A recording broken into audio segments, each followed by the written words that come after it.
시청자 여러분, 안녕하십니까? 수협방송 이의인입니다. 1월 22일 FBS 뉴스 시작합니다. 임준택 수협주가 회장이 설 명절을 앞두고 노량진 수산시장을 방문해 수산물 물가를 점검했습니다. 임 회장은 다가오는 설을 대비해 조기와 문어, 전복 등 수산물 성수품에 대한 수급 현황과 물가를 직접 살피고 유통 동향을 파악했습니다.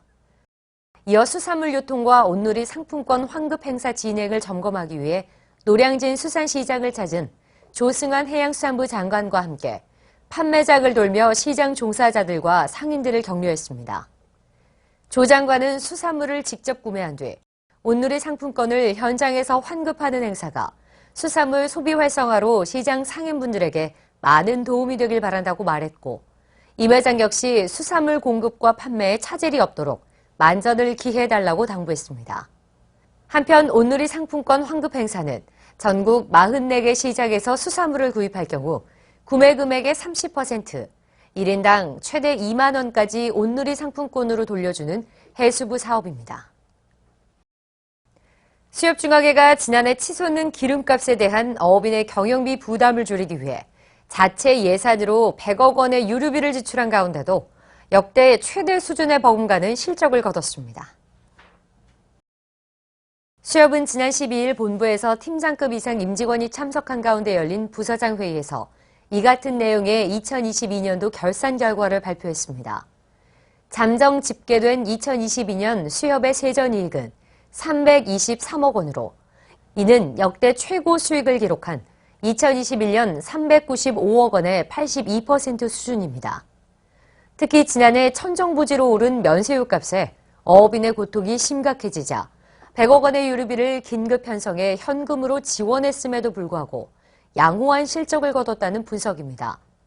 각 사업별로 살펴보면 2019년부터 체질 개선을 통해 흑자 전환에 성공한 경제사업은 2019년 25억 원, 2020년 54억 원, 2021년 63억 원에 이어 지난해 세전이익은 98억 원을 달성했습니다. 상호금융사업은 고물가로 인한 중앙은행의 전례 없는 금리 인상 속도와 급격하게 오른 기준금리 영향으로 조달 비용이 증가해 세전이익이 감소했습니다. 공제사업 역시 금리 상승 여파로 인한 자본 건전성 지표 충족과 유동성 리스크 관리에 적극 나섰음에도 세전이익은 소폭 감소에 그치며 예상보다 실적에서 선방한 것으로 나타났습니다. 결산회의를 주재한 홍진근 대표이사는 고물가, 고금리, 고환율 등 대외적으로 어려운 경영 환경과 어업인 유류비 보조에 큰 예산을 투입하면서도 양호한 실적을 거양했다면서 중앙회가 어업인을 위해 존재하는 기관임을 명심하고 앞으로 다가올 위기도 협동정신을 통해 극복해 나가자고 당부했습니다.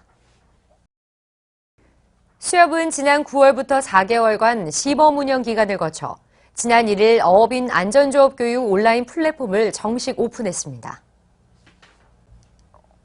어선의 선주, 선장, 기관장, 통신장을 비롯한 직무대행자는 어선안전조업법에 따라 매년 4시간씩 어업인 안전조업 교육을 이수토록 돼 있습니다. 그동안 어업인 안전조업 교육은 대면 교육으로 진행해왔으나 코로나19로 집합이 어려워지면서 수협이 정부 지원으로 온라인 교육 플랫폼을 구축함에 따라 스마트폰이나 PC를 통해 별도의 회원 가입 없이 수강할 수 있습니다. 이번 온라인 플랫폼 구축으로 어업인들이 원하는 시간과 장소에서 교육할 수 있어서 어업인들의 조업 활동 보장에 큰 도움이 될 것으로 보입니다. 저희는 앞으로도 안전한 조업 문화 확산에 최선을 다하겠습니다. 특히 교육의 사각지대에 있던 일반 선원을 비롯해 외국인 선원들을 위한 4개국어 영상까지 지원함에 따라 어선원 인명피해 예방에도 큰 도움이 될 것으로 기대하고 있습니다.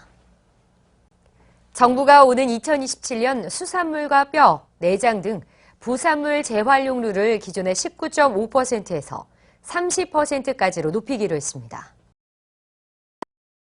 그동안 뼈와 지느러미, 내장, 껍질, 껍데기 등은 대부분 폐기돼 왔으나 지난 12일 해수부가 발표한 제1차 수산부산물 재활용 기본계획에 따라 총 100억 원을 투자해 수산부산물을 고부가가치 자원으로 활용키로 했습니다. 특히 칼슘과 콜라겐 등이 다량 함유된 수산 부산물은 재활용 자원 가치가 높았으나 관리 체계나 수분, 염분 처리 문제로 재활용이 어려웠습니다.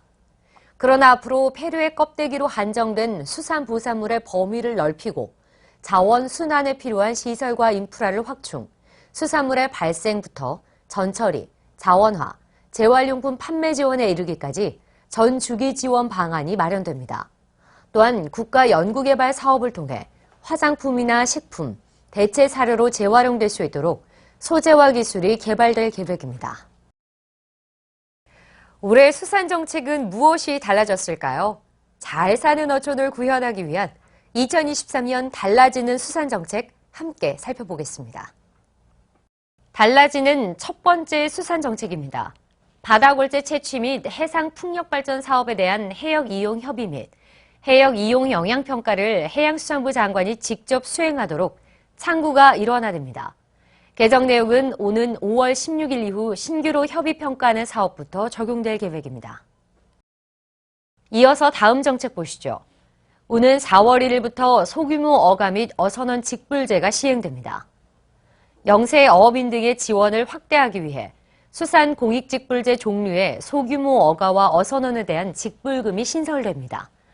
또 경영이양 직불금 신청 연령 또한 완화해 만 80세 미만까지 직불금을 신청할 수 있도록 했습니다. 다음 정책입니다. 올해부터는 주요 수산물 생산 해역을 중심으로 방사성 물질 모니터링 대상을 45개 정점에서 52개 정점으로 확대하며 격월로 이루어지고 있는 주요 정점 조사 역시 지난해 22개에서 올해 29개로 늘어납니다.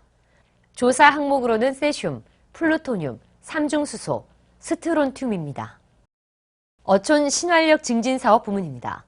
어촌 생활권 유형별로 일자리, 생활복지, 안전 인프라 등을 개선하기 위해 300개의 어촌을 대상으로 총 3조 원을 투자하는 어촌 신활력 증진 사업을 추진합니다. 올해는 1차 년도 사업 대상지 60개소를 선정하고 구체적 사업 계획을 마련할 계획입니다. 마지막 정책입니다. 지난 12일부터 생산, 판매, 사용, 수거 등 어구에 대한 전 주기 관리 체계가 본격 도입됐습니다. 어구 생산과 판매업 제도가 신고제로 운영되며 어구 실명제가 수산업법으로 격상돼 위반 행위에 대한 처벌이 강화됩니다. 또 금어기 등을 활용해 해역에 부설된 어구를 모두 회수하는 어구 일제 회수제가 시행됩니다.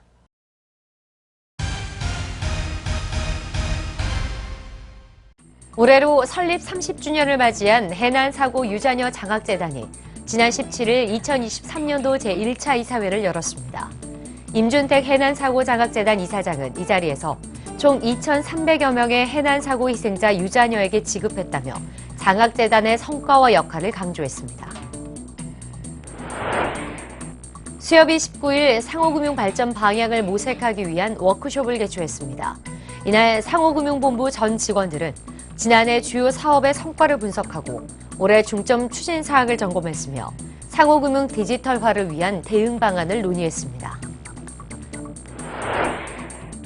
수협은 지난 13일 산업통상자원부가 주관하는 통상진흥기관 협의회 구성 운영에 관한 협약을 체결하고 통상환경 변화에 취약한 중소기업의 위기 극복을 위해 범부처 차원의 수출 지원에 나서기로 했습니다.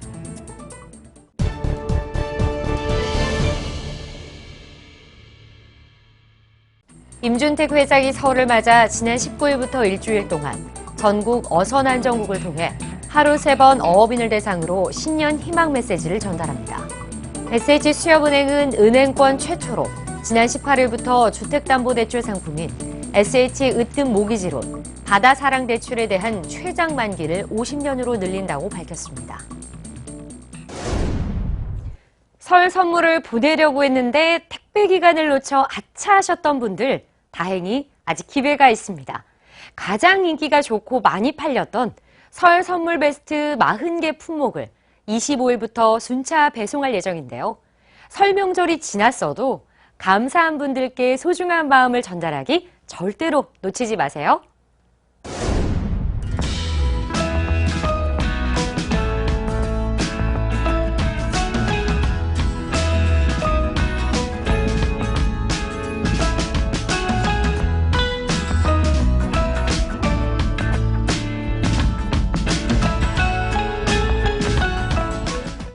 이상으로 FBS 뉴스를 마칩니다. 시청해주신 여러분 고맙습니다.